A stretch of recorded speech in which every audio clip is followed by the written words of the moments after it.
바로 영상을 켜도 보도록 하겠습니다. 보시는 것처럼 이렇게 또 붉게 물들어 있습니다. 그러니까 어제 밤만 하더라도 좀 초록색으로 돌아왔었는데 지금은 다시 하락을 하면서 112K까지 하락을 했습니다. 그래서 제가 아침에 캡처를 했을 때가 요 상태였었거든요. 112.7K였는데 지금은 조금 더 떨어졌네요. 그래서 어젯밤하고 조금 더 떨어졌고 오전보다도 더 떨어지고 있어서 112K가 한때는 또 깨지기도 했었어요. 그죠? 오전 중에. 그래서 여전히 지금 불안한 상황이다 라는 것을 알 수가 있습니다. 그래서 역시나 흔들기 장세, 이제 반등이냐 아니면 다시 한번 이 바닥 찾기냐. 그런데 만약에 바닥 찾기가 오면은 저는 기회의 순간이다 라고 생각을 합니다. 그래서 저는 시즌 종료가 절대 아니라고 본다, 이렇게 강조를 해서 말씀을 드리는데, 그렇다면 왜 그러느냐 또 말씀을 드리고, 또 우리가 가장 큰 관심을 가지고 있는 리플도 지금 약세로 빠지는 걸까? 그러니까 계속 좀 약한 모습이 나오고 있죠, 그죠? 그래서 진짜 이 약세로 빠지는 걸까? 리플이 이제 힘이 빠진 걸까? 생각이 드신다면은 이것을 보자라고 말씀을 또 드리겠습니다. 이따가 조금 뒤에 다시 한번 말씀을 드리도록 하겠습니다. 바로 그냥 시작을 할게요. 현재 비트코인 어떻게 흐르고 있나? 먼저 대규모 청산 이벤트 직후, 그러니까 11일날 큰 하락이 나왔었잖아요. 그때 대규모 청산 이벤트 직후에 그 흐름이 어떠했는지 부터 한번 볼게요. 그러니까 그러니까는 10월 12일날 제가 밤에 올렸던 것이고, 이제 대폭락이 있고 난 뒤에, 이게 지금 15분 봉이거든요. 이렇게 102K까지 터치한 이후로 반등을 해가지고 이런 박스권의 움직임을 제가 이렇게 쳐놨어요. 그러니까 위에 아래 이렇게 나왔지만 일단 이렇게 해가지고 좀 촘촘하게 쳐놓은 상태입니다. 그래서 간밤의 폭락 이후, 그때가 이제 주말장이었잖아요. 주말장답게 큰 변동성 없이 흐르고 있다라고 말씀을 드렸는데, 요 네모 박스를 제가 그대로 지금 요거거든요, 요거. 그래서 요거를 그대로 그냥 연장을 해볼게요. 보시면 지금 딱 위치가 그때 이후로, 그러니까 폭락장 이후로 현재 그 위치거든요. 그러니까 지금 여기 15분 봉인데 1시간 봉으로 볼게요. 1시간 봉으로 보시게 되면은 어제가 요때였어요. 어제 이제 미 증시가 5시에 딱 폐장을 하고 나서 어제 하루 종일 이렇게 1시간 봉으로 계속 음봉이 나왔거든요.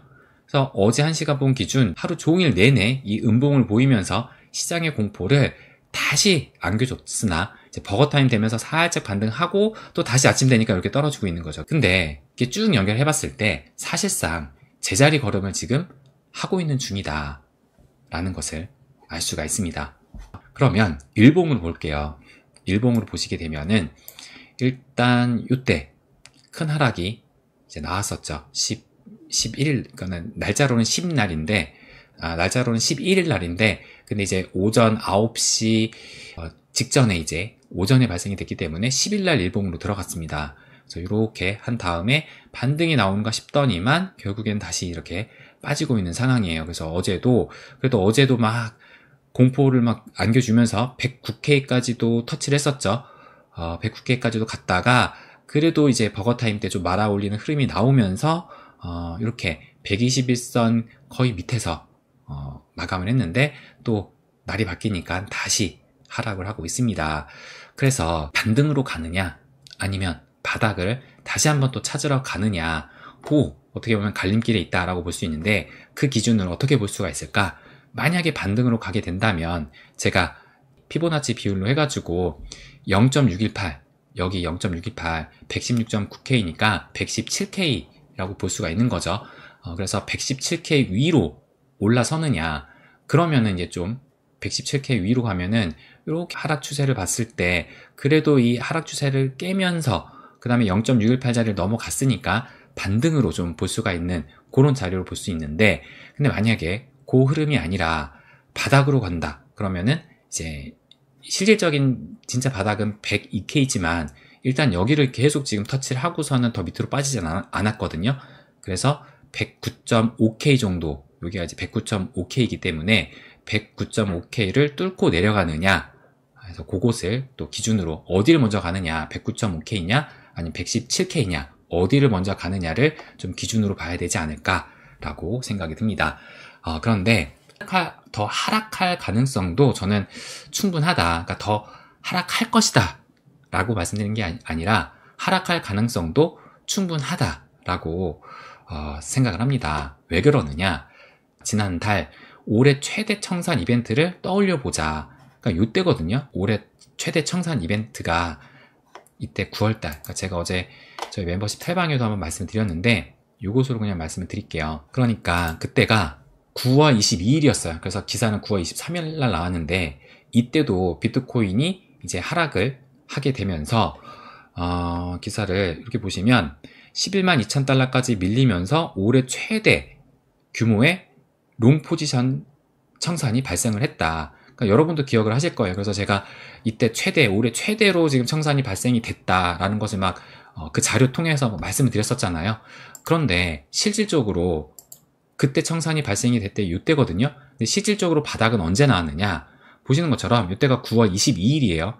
근데 실질적으로 바닥은 9월 25일에 발생을 했습니다. 그러니까 최대 청산 이벤트가 9월 22일에 발생을 했지만 실제 바닥은 25일에 찍었다는 것은 투심이 그러니까 어쨌든 이때 악화가 됐잖아요. 악화가 됐기 때문에 그러니까 최대 청산을 다 했으면 청산을 시켰으면은 이제 올라갈 법도 한데 그럼에도 불구하고 투심이 악화된 상황에서 흔들기는 더 나올 수도 있다. 그러면서 바닥을 어떻게 보면 3일 뒤에 찍은 거죠.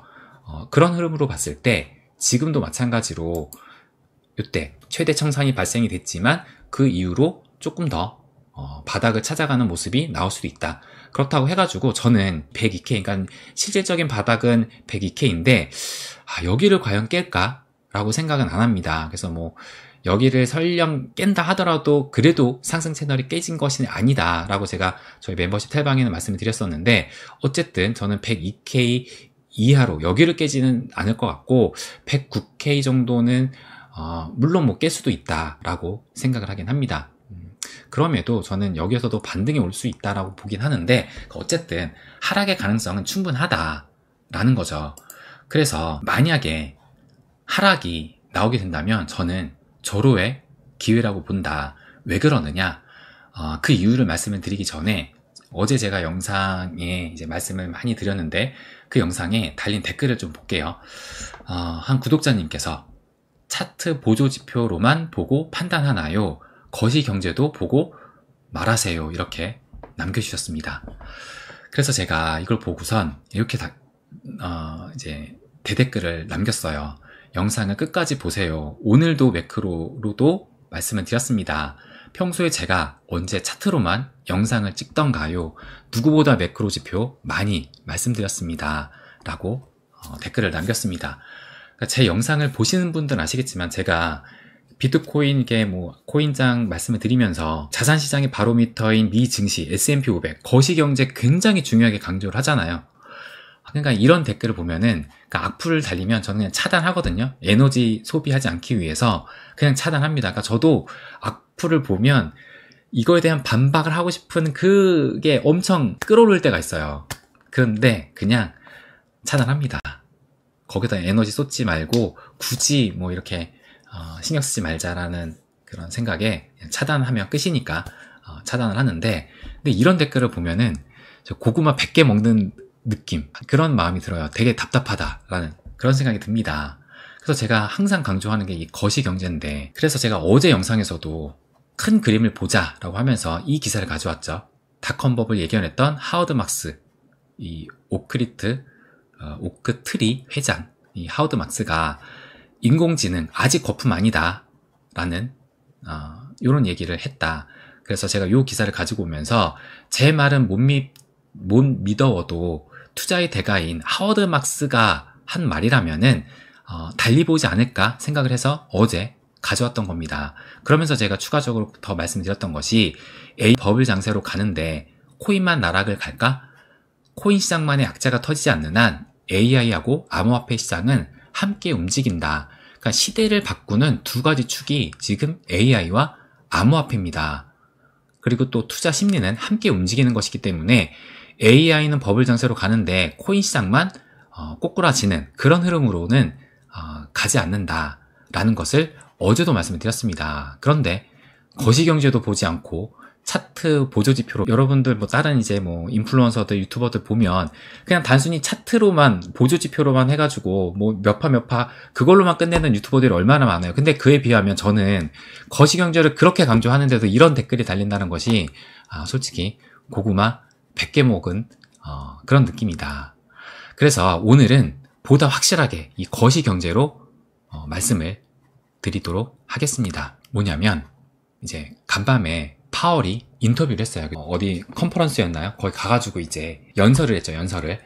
뭐라고 얘기를 했냐. 파월 10월 금리 인하 가능성을 시사했다. 양적 긴축은 곧 종료. 그래서 뭐 파월이 경제 전망 큰 변화 없고 완화 기조를 유지하겠다. 양적 긴축 종료 임박. 뭐 6조 달러의 자산 축소 마무리 단계 시사. 이렇게 기사가 나왔는데 조금 더 자세히 볼게요. 파월이 컨퍼런스에서 이렇게 10월 FOMC 회의에서 추가 금리 인하를 단정적으로 예고하진 않았지만 시장 예상에 반하는 발언도 하지 않았다.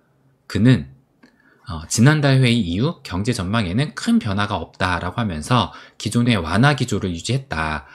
그래서 구체적으로 이제는 더 이상 위험이 없는 길이 존재하지 않는다라고 했고 인플레이션은 완만하게 계속 상승하는 모습을 보이고 있지만 동시에 노동시장은 상당한 하방 위험을 드러내고 있다. 그러면서 중요한 건 요거거든요. 파월 의장이 연준이 3년 넘게 진행해온 6조 6천억 달러 규모의 자산 축소, 양적 긴축 과정이 종료 시점에 가까워지고 있다. 요게 중요합니다. 그러니까 이 지금 양적 긴축, 요게 2020년 코로나 이 팬데믹 대유행 이후 경기 부양을 위해 매입했던 국채와 주택저당 증권 MBS를 만기가 돌아올 때 재투자하지 않고 상환하도록 두는 방식을 진행해 왔다. 그러니까 이 양적 긴축이 무엇이냐? 이게 굉장히 중요한데 제가 올해 초에 저희 멤버십 탈방에는 이 양적 긴축에 대해서 한번 굉장히 중요하다. 양적 긴축의 사인이 언제 나온지를 한번 보자. 그때만 해도 이제 올해 초에 양적 긴축이 될 것이다라는 그런 전망이 막 나왔었거든요. 그래서 이게 굉장히 중요하다라는 것을 제가 멤버십 탈방에도 말씀을 드렸습니다. 아마 저희 멤버십 오래 좀 하셨던 분들은 기억을 하실 거예요. 그렇다면은 이 양적 긴축이 뭔데 중요하다라고 그러냐? 이것이 무엇이냐? 여기도 이게 있지만 코로나 때 연준이 돈을 막 찍어냈잖아요. 근데 연준이 돈을 찍어가지고 어떻게 그것을 시중에 푸느냐. 제가 이거 몇 차례 말씀을 드렸는데 다시 한번 말씀드리면 돈을 새로 찍어가지고 그 돈으로 이제 미국 정부가 발행하는 재무부가 발행하는 국채를 사는 겁니다. 돈을 찍어내서 그걸 사는 것이고 또 이제 사채, 그러니까 뭐 회사채라든지 그러니까 여기 있는 주택저당증권 MBS라든지 이것까지도 연준이 다 사줬어요.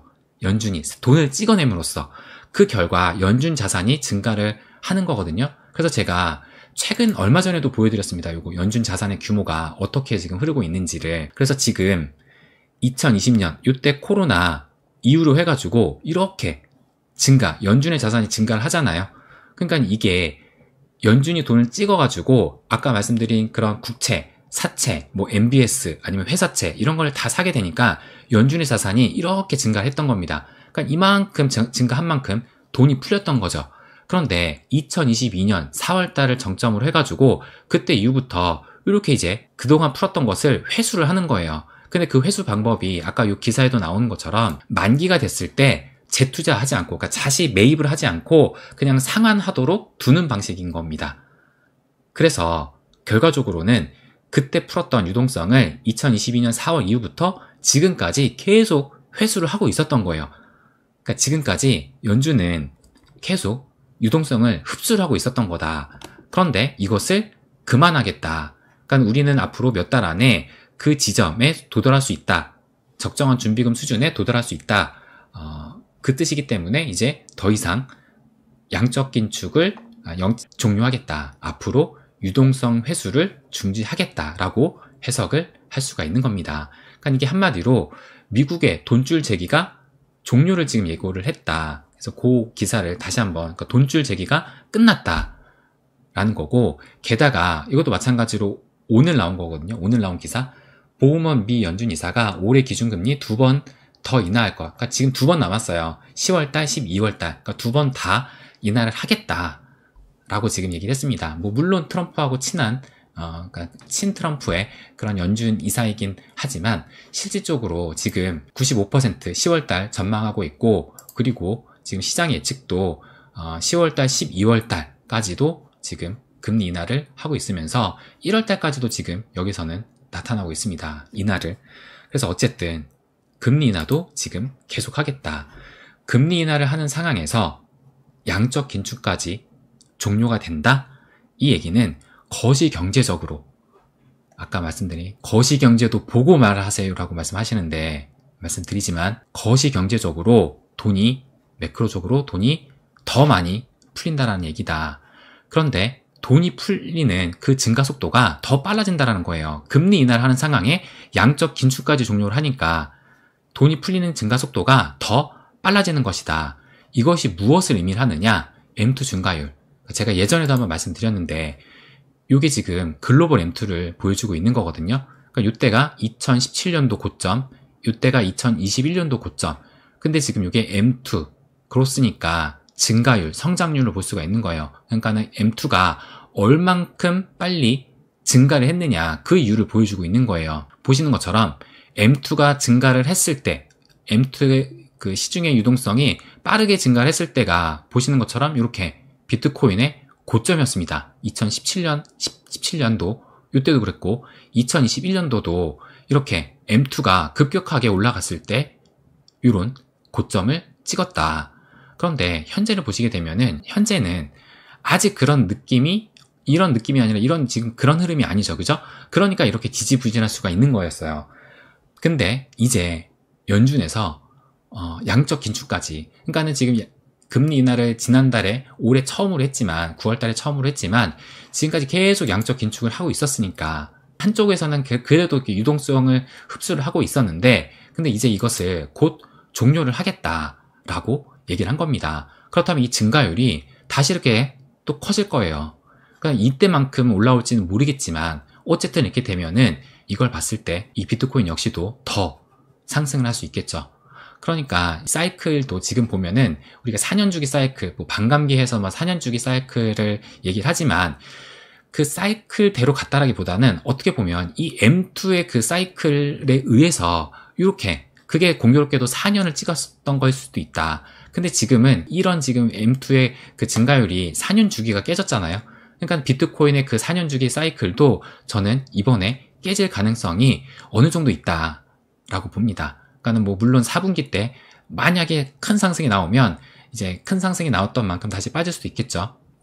근데 그렇지 않는 한 이제 정말 이 흐름대로 간다면 이 비트코인의 기존의 사이클은 깨지고 이 M2에 따라서 지금 이제 연준이 양적 긴축까지 종료를 한다고 했으니까 이 M2의 증가율은 더 올라갈 수 있다. 그러면서 비트코인 역시도 상승이 더 나올 수도 있다라고 생각이 듭니다. 그래서 결론적으로 돈을 계속 풀 것이라고 이제 트럼프뿐만 아니라 트럼프가 아니고 이제는 연준까지 말하고 있는데 돈이 풀려서 AI 버블은 가속화될 텐데 코인 시장만 박살이 날까? 전 이렇게 생각을 하는 거거든요. 그래서 저는 시즌 종료가 절대 아니다 라고 아까 오프닝 때도 말씀을 드렸던 겁니다. 그런데 하지만 지금 현 시점은, 이것도 오늘 아침에 나온 기사예요. 그래도 간밤에 트럼프가 중국, 미국산 대두 수입 중단은 적대적인 행위다. 그러니까 이 대두가 그 콩 말하는 거거든요. 콩을 지금 중국이 수입을 안 하고 있는데, 그러니까 미국에 있는 그 농가들한테 타격을 주기 위한 적대적인 행위다. 그래서 중국에 있는 식용유도 거래를 단절하겠다라고 얘기를 한 겁니다. 이렇게. 그러니까 트럼프는 또 어제는 엊그저께인가요? 중국과는 잘 해결될 것이다 라고 하면서 지금은 다시 또 이제 무역전쟁에 한 발 더 이제 또 펀치까지는 아닌지 모르겠지만 어쨌든 또 한 방 날리는 그런 멘트를 또 한 겁니다. 이러다 보니까 또 기사에는 대중 전략 있기는 한가, 오락가락 트럼프의 세계 경제 시계가 제로다. 그래서 뭐 지금 불확실성에 각국이 초긴장하고 있다. 그러니까 뭐 히토류, 조선, 콩으로까지 확전이 됐다. 그러니까 하락에 대한 불신은 또 그 불확실성은 여전히 상존을 합니다. 지금. 그런데 무역전쟁은 뭐다? 제가 지난 11월 11일 날 폭락장 직후에 긴급 라방을 통해서 바로 시즌 종료가 아니다라고 말씀을 드리면서 첫 번째 그 이유가 하락의 원인이 불가항적이지 않음. 그러니까 트럼프가 지금 그 무역전쟁 2라운드 확장판을 시작을 한 건데 우리가 지금까지 그 역사를 봤을 때 무역전쟁을 극복을 못한 적이 있었나? 어쨌든 시간이 다 해결을 할 겁니다. 그리고 진짜 미국과 중국이 전쟁으로 가지 않는 한 일단은 협상을 통해서 해결은 될 것이다. 그렇기 때문에 지금 요것이 여전히 뭐 불확실성이 남아있고 불씨가 남아있곤 하지만 물론 이것 때문에 하락이 나올 수는 있을 거예요. 하지만 어쨌든 해결은 될 것이다 라고 생각이 듭니다. 그래서 아직까지 그러니까 지금 어떻게 보면 기한도 딱 정해져 있어요. 제가 에이펙 정상회담 그때 이제 말씀드렸죠. 물론 그때를 넘길 수도 있지만 일단 에이펙 정상회담을 앞두고 있고 지금 현재 시점에서는 실무자들끼리 그 물밑 협상을 하고 있을 거예요. 그러면서 지금 서로 이제 카운터 펀치를 날리고 있는 건데, 그래서 여전히 불확실성이 남아있으니 앞으로 다가올지도 모르는 하락이 나오면 어떻게 생각을 해야 되냐. 수량을 아직 덜 모은 사람에게는 좋은 기회 시기가 저는 될 수 있다라고 생각이 듭니다. 저 같은 경우도 지금까지 비트코인만 계속 비저풀을 해왔거든요. 떨어질 때 더 사고 해가지고. 그런데 이번에 만약에 떨어지게 된다. 이번에 좀 이제 큰 폭으로 떨어지게 된다. 그래서 저는 이번에는 알트코인, 그간 알트코인 저는 안 사왔어요. 그간 알트코인은 안 사왔는데 지금 떨어지게 되면은 저는 기회일 수 있겠다라는 생각이 들어서 이번에는 진입을 노리고 있습니다. 그래서 정말 아까 제가 여기도 말씀드렸지만 기회의 순간, 아까 어딨지? 절호의 기회라고 말씀드렸는데 만약에 떨어지게 되면은 정말 절호의 기회가 되지 않을까. 그러니까 저는 진짜 이거는 단기간적인 이벤트라고 보거든요. 마찬가지로 우리가 지난 4월 달에도 겪었고 2018년 때도 겪었고 똑같은 일이 그냥 반복되고 있는 건데 큰 그림으로 봤을 때는 우린 지금 이것을 봐야 된다. 말씀드리는 이것을 봐야 된다. 이것을 봐야 된다라고 생각을 합니다. 그렇기 때문에 저는 좋은 기회가 만약에 떨어진다면 좋은 기회가 그러니까 만약에 이것을 떨어지면 좋은 기회다라는 것을 많은 사람이 알면은 또 하락이 안 나올 수도 있겠죠. 그죠? 여기가 지금 이제 109.5K가 바닥을 찍은 것이고 여기서 올라갈 수도 있는 흐름이 나올 수 있겠죠. 근데 만약에 더 떨어지게 되면은 102K까지는 안 떨어질 거라 보지만 설령 떨어진다 하더라도 뭐 상승 채널이 깨진 건 아니거든요. 그러니까 물론 여기 더 많이 깨지면 안 되지만 그러니까 여기까지 하락한다 하더라도 그러니까 102K까지 하락을 한다 하더라도 상승 채널이 깨진 것이 아니라 계속 또 상승을 이어갈 수 있다. 저는 그렇게 생각을 합니다. 어쨌든 109.5K 여기를 깨는지 안 깨는지를 지켜보는데 만약 깨면은 좋은 기회다라고 생각을 합니다. 근데 만약에 수량을 다 채웠다 라고 한 사람들은 그냥 지금 하락을 하게 되면 쫄지 말고 내 수량을 잘 지키자. 그 구간이다 라는 것도 말씀을 드리고 싶습니다. 그러니까 어제 저희 멤버십 소통방에도 최근에 그러니까 지난달부터 해가지고 여러 이슈들이 있었잖아요. 갑자기 관점이 바뀐 뭐 그런 분석가들도 있었고 막 이러다 보니까 진짜 이제 투자자들이 혼란이 와가지고 4848을 한 겁니다. 4848을 해서 결과적으로는 수량을 비트코인 1개 정도 분량을 잃었다는 분도 계셨고 결과적으로 이 4848이 인간의 심리상 결국에는 잃을 수밖에 없다. 그러니까 떨어지면은 두려움에 못 사고 또 올라가게 되면은 그 포모에 그냥 또 덥석 사게 됩니다. 그러니까 결과적으로는 그때보다 지금이 더 많이 떨어졌잖아요. 그러니까 지금 사면은 오히려 수량이 늘었는데 근데 지금 그냥 쭉 하락하는 것이 아니라 중간중간에 올라갔다 떨어지고 이러잖아요. 그러니까 그 심리를 이겨내지 못하고 결국에는 또 올라갈 때 매수를 하게 되니까 수량을 잃었다. 그러니까 수량을 다 채운 사람은 잘 지켜내는 것도 진짜 실력이고 능력이다 라는 것을 말씀을 드리고 싶습니다. 그래서 다시 한번 말씀을 드리지만 4848, 그러니까 48 필패, 대관 필승 4848은 필패할 수밖에 없고 대관 큰 그림을 보게 되면은 반드시 승리한다 라는 것을 말씀을 드리고 싶습니다. 그래서 단기적인 이런 흐름에 휘말리지 말고 큰 그림 이것을 보자. 지금 어떻게 돌아가고 있는지 돈을 계속 풀 것이라고 이제 트럼프도 아니고 연준에서 말하고 있는데 여기에서 코인 시장만 박살이 날까? AI 버블은 계속 될 텐데, 간밤에 엔비디아가 4% 정도 빠졌죠. 근데 엔비디아가 아까는 AI의 이제 어떻게 보면 그 선두주자를 볼 수 있는 이제 엔비디아가 4%나 빠져서 혹시 이게 이제 빠지는 건가? 이제 무너지는 건가? 라고도 생각할 수 있을 텐데, 근데 그 하락의 원인을 보면은 엔비디아가 이제 거의 독주였었잖아요. AI 칩에서. 근데 이제 AMD라는 또 마찬가지로 미국 회사가 경쟁자가 조금 이제 부상하는 것 같으니까 그것 때문에 이제 4% 정도 빠졌다라고 나오더라고요. 그러니까는 엔비디아는 다시 잘 갈 겁니다. 그러니까 지금 뭐 AI 칩 수요는 엄청 많다라는 또 그런 보고서가 계속 나오고 있어요. 그렇기 때문에 저는 AI 버블은 아직 끝난 것이 아니다. 그렇다면은 코인 시장도 함께 간다. 아까도 말씀드렸지만 AI하고 암호화폐 코인은 시대를 바꾸는 두 축입니다. 두 가지 축, AI와 코인이. 그렇기 때문에 저는 함께 갈 수밖에 없다. 거기다가 지금 돈은 풀리고 있다. 우리는 단기적인 여기에 휘말릴 것이 아니라 큰 그림을, 이 대관, 큰 그림을 봐야 된다. 그러면 필승하게 될 것이다. 라는 것을 마지막으로 말씀을 드리고 싶습니다. 네, 그러면 이렇게 1부는 마무리를 할게요. 오늘은 매크로 거시경제를 보지 않는다라고 말씀을 하셔가지고 오늘은 거시경제로만 말씀을 드렸습니다.